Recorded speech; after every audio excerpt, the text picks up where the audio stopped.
Hello दोस्तों, आप सभी का एक नए वीडियो में स्वागत है। और दोस्तों, आज मैं आप लोगों को एक इंटरेस्टिंग स्टोरी बताने जा रहा हूं। तो आज का वीडियो काफ़ी इंटरेस्टिंग और नॉलेजेबल है। आप लोग सभी इस वीडियो को पूरा जरूर देखेंगे। मैं आप लोगों को एक एक रूल बताऊंगा, आप लोगों को कोई दिक्कत नहीं होगी। दोस्तों, यदि आप अपनी इंग्लिश को इम्प्रूव करना चाहते हैं तो यह चैनल आपके लिए बेस्ट है। इस तरह से मैंने जितने भी वीडियोज बनाए हैं सभी वीडियोज को बारी बारी से जरूर देखेंगे तो आपकी इंग्लिश जरूर इम्प्रूव होगी। आज दोस्तों मैं बेसिक लर्नर्स को ध्यान में रखते हुए वीडियो बनाऊंगा। So without wasting much time let's get started now. एक जंगल में एक बूढ़ा बाघ रहता था। तो दोस्तों, इस सेंटेंस को आप सिंपल पास्ट टेंस में लिख सकते हैं। सबसे पहले सब्जेक्ट, फिर वर्ब टू और फिर ऑब्जेक्ट। सबसे पहले लिखेंगे एक बूढ़ा बाघ रहता था। ऐसे सेंटेंस को आप देयर से भी शुरू कर सकते हैं। जैसे एक राजा रहता था, देयर लिव्ड अ किंग। एक बूढ़ा बाघ रहता था, there lived an old tiger. या फिर an old tiger lived in a forest. आप इस तरीके से भी लिख सकते हैं और देयर से भी शुरू कर सकते हैं। तो यहां पर लिखेंगे there lived an old tiger. एक जंगल में, in a forest. There lived an old tiger in a forest. वह जानवरों का शिकार नहीं कर सकता था। तो दोस्तों, यहां पर है सकता था, यानी कि यह कैन का पास्ट फॉर्म है। कैन से कुड बन जाएगा। जैसे वह नहीं आ सकता था, यानी कि उसके अंदर एबिलिटी नहीं थी, तो आप कुड का यूज कर सकते हैं। ही कुड नॉट कम, यानी कि वह आ नहीं सका।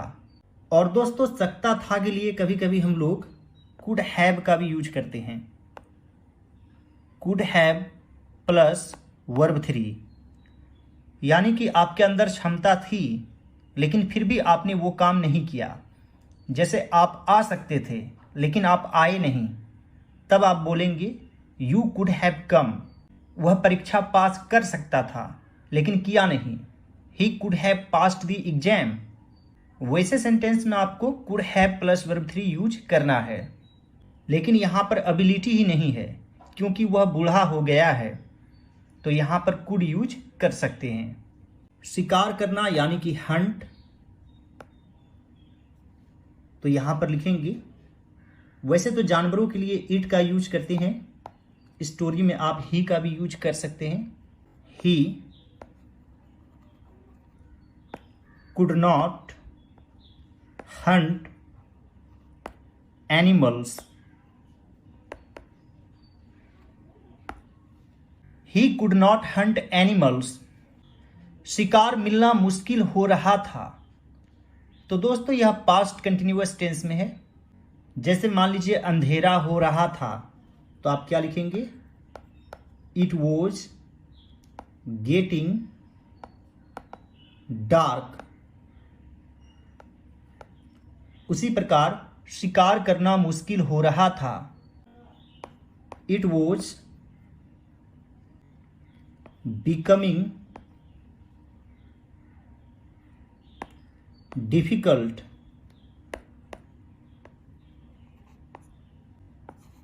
To find prey. आप यहां पर गेट का भी यूज कर सकते हैं, गेट प्रे। और आप चाहें तो यहां पर जेरंड का यूज कर सकते हैं। जैसे टहलना एक कसरत है, वॉकिंग इज एन एक्सरसाइज, तो यहां पर लिखेंगे गेटिंग प्रे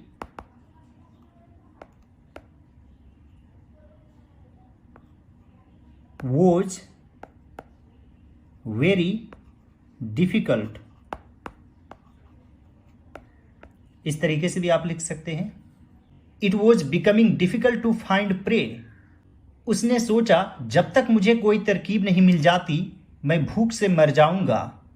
तो दोस्तों, आप यहां पर अनलेस का यूज कर सकते हैं। जैसे जब तक आप पढ़ेंगे नहीं आप परीक्षा पास नहीं कर सकते। Unless you study you can not pass the exam. दोस्तों until और unless दोनों ही नेगेटिव वर्ड है, यानी कि नहीं इसी में रहता है, अलग से नॉट लगाने की जरूरत नहीं है। तो यहां पर लिखेंगे he thought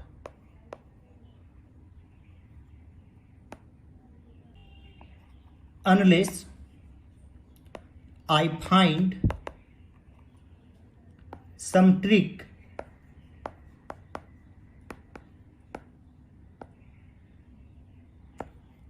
I will starve to death। भूखे मर जाना यानी कि starve to death। He thought unless I find some trick I will starve to death। अब दोस्तों मान लीजिए unless को नहीं लिखना है तो आप इस जगह पर if लिख सकते हैं, और जब if लिखेंगे तो not का यूज करेंगे। He thought if I don't find some trick I will starve to death। तो unless के बदले if का यूज किया जा सकता है। काफी देर सोचने के बाद बाघ को एक योजना सूझी। सूझना यानी कि स्ट्राइक, आप अकर्ड भी लिख सकते हैं,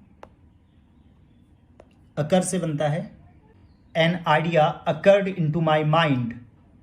आप यहां पर थॉट ऑफ का भी यूज कर सकते हैं, thought of a plan.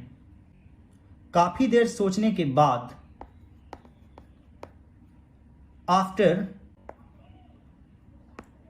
Thinking, बाघ को एक योजना सूझी। The tiger thought of a plan.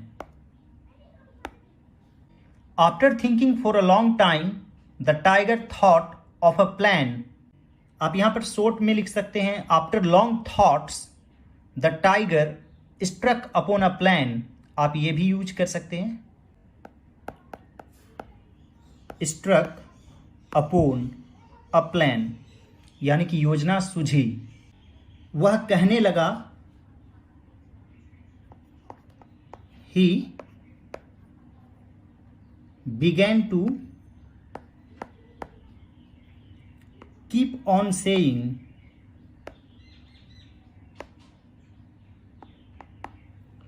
keep on का मतलब जारी रखा, यानी कि कहना शुरू कर दिया। he began to keep on saying, या फिर आप यह भी लिख सकते हैं, he started saying। मैं बहुत बूढ़ा हो गया हूं, यह प्रेजेंट परफेक्ट टेंस में है, जैसे वह बीमार हो गया है। He has fallen sick। मैं बहुत बूढ़ा हो गया हूं। I have become very old।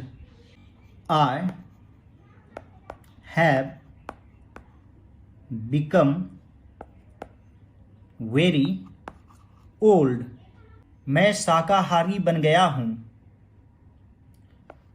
I have become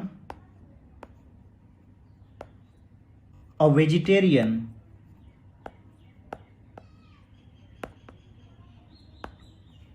यहां पर वेजिटेरियन क्या है? नाउन, और नाउन के पहले आप ए और एन का यूज कर सकते हैं। मैं जानवरों का शिकार नहीं करूंगा, यह सिंपल फ्यूचर टेंस में है, जैसे वह नहीं जाएगा, ही विल नॉट गो। मैं जानवरों का शिकार नहीं करूंगा, I will not Hunt animals. I will not hunt animals। He began to keep on saying, I have become very old। I have become a vegetarian। I will not hunt animals। जल्दी ही ये बातें जंगल में फैल गई। दोस्तों फैलना का होता है स्प्रेड, और इसका वर्ब 2 और वर्ब 3 भी होता है स्प्रेड। जल्द ही, सुन, ये बातें, दीज वर्ड्स, स्प्रेड, फैल गई जंगल में, in the forest. Soon, these words spread in the forest. मासूम जानवर यह सोचकर बाघ को सम्मान देने आए कि बाघ एक संत बन गया है। मासूम यानी कि इनोसेंट, सम्मान देना यानी कि पे, रिस्पेक्ट। यह सोचकर यानी कि थिंकिंग दैट, बाघ एक संत बन गया है। Tiger had become a saint, की से पहले पास्ट में है तो की के बाद भी पास्ट फॉर्म यूज होगा, तो यहां पर हैड प्लस वर्ब 3 यूज करेंगे। सिर्फ मान लीजिए यहां से यहां तक रहता बाघ एक संत बन गया है तो यह प्रेजेंट परफेक्ट टेंस में है। जैसे वह एक डॉक्टर बन गया है, he has become a doctor, तो उसी तरह the tiger has become a saint. लेकिन यह की से जुड़ा हुआ है, क्लॉज से जुड़ा हुआ है, तो इसे भी पास्ट फॉर्म में ही लिखना पड़ेगा। तो यहां पर लिखेंगे हैड बिकम अ सेंट, तो यहां पर लिखेंगे इनोसेंट एनिमल्स, यहां पर है आई केम टू पे रिस्पेक्ट टू द टाइगर। यह सोचकर थिंकिंग दैट, बाघ एक संत बन गया है। The tiger has become a saint. Innocent animals came to pay respect to the tiger, thinking that the tiger has become a saint. जब जानवर गुफा के पास आए तो बाघ उन पर झपट पड़ा। झपट पड़ना यानी कि पाउंस ओन, तो यहां पर लिखेंगे बाघ उन पर झपट पड़ा। The tiger pounced on animals. जब वे गुफा के पास आए, when they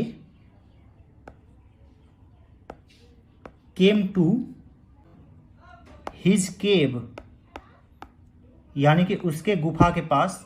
the tiger pounced on animals when they came to his cave, या फिर when they came to his cave the tiger pounced on animals. ये बातें लोमड़ी के कान में पड़े। पढ़ना के लिए आप फॉल वर्ब का यूज कर सकते हैं। जैसे मेरा बर्थडे 10 अगस्त को पड़ता है, तो आप लिखेंगे my birthday falls on 10th अगस्त। ये बातें लोमड़ी के कान में पड़े, तो यहां पर हो जाएगा फेल इनटू द ईयर। ये बातें, these words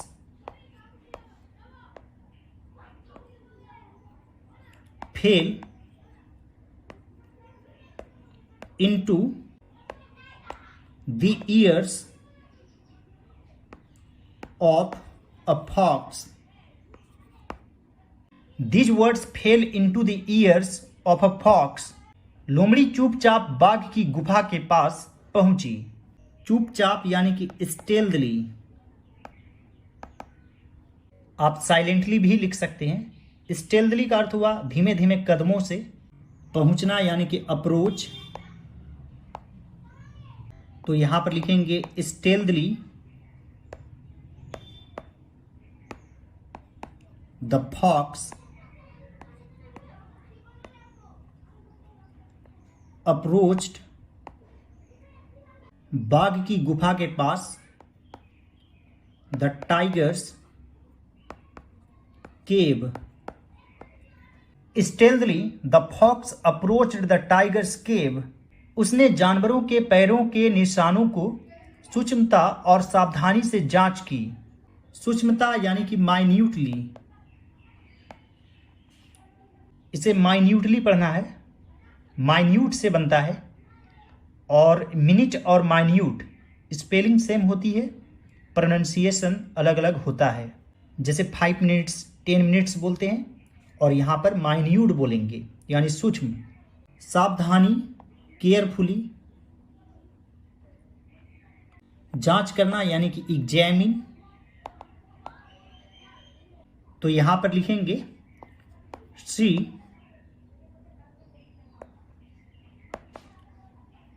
minutely and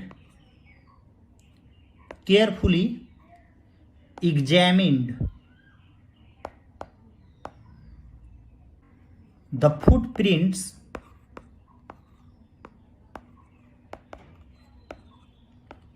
of the animals. She minutely and carefully examined the footprints of the animals. उसे सभी पैरों के निशान गुफा की ओर जाते हुए मिले, लेकिन गुफा से वापस आने के नहीं।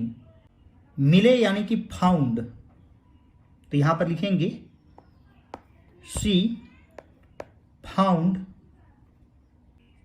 all फुटप्रिंट्स, गुफा की ओर जाते हुए, गोइंग टुवर्ड्स द केव, लेकिन गुफा से वापस आने के नहीं, but not returning from the cave.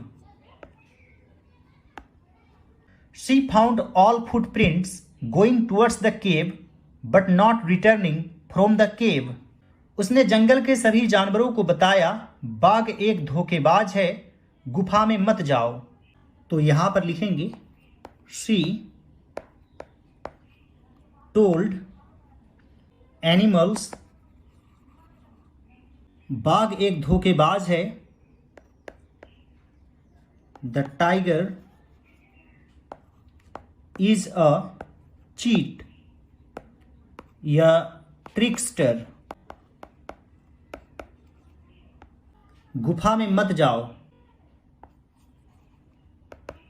Don't go to the cave. She told all animals the tiger is a cheat, don't go to the cave. बाघ को भूखा मरना पड़ा, जैसे मुझे जाना पड़ा, I had to go. The tiger had to starve to death. The tiger had to starve to death. I hope friends आज का वीडियो आप लोगों को अच्छा लगा होगा। यदि यह मेरा एफर्ट आप लोगों को अच्छा लगे तो इस वीडियो को लाइक कर दीजिएगा। मेरे चैनल पर नए हैं तो ज़रूर सब्सक्राइब कर लीजिए और दूसरे सभी वीडियोज़ को ज़रूर देखिए। All right friends, thanks for watching, have a great day.